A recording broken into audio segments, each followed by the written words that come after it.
biežākie iemesli alkoņa sāpēm. Visbiežākais iemesls, kā mēs zinām, ir tā saucamais tenisista elkons. Tas ir cilvēkiem, kas dara fizisku darbu, bieži vien kaut kas jānes vai jāsit visu dienu ar āmuru. Satvēriena funkcija tiek visu laiku sasprindzināta. Šajā momentā saspiešanas spēks, kas rodās rokā, veicina hronisku iekaisumu elkoņu locītavām un rodās sāpes. Kāpēc viņi sauc par tenisista elkoni? Tāpēc, ka biežāk tas ir cilvēki, kas spēlē tenisu. Protams, sākotnēji, ja trenē muskuļus, šīs sāpes pazūd. Daudz saka, varbūt tas ir golfera elkons. Ārējā malā, ja sāpes ir, tad tās ir tenisista elkons, ja iekšējā malā tas ir golfera elkons. Kā ārstēt?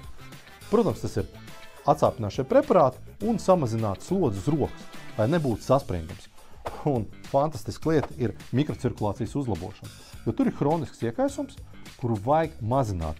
Un kā to vislabāk mazināt? Ar akupresūras elementiem. Akupresūras ortoz elkoņu locītavai uzlabo mikrocirkulāciju un sāpes mazinās. Mazā to var izmantot arī pie mazām sāpēm vai arī darba laikā, un ir lielās, kur akupresūras elementi praktiski nosedz apakšdēlma augšējo trešdaļu. Akupresūras ortozes ir elastīgas mīkstas, līdz ar to ir komfortabli lietot un ikdienas aktivitātēm netraucē.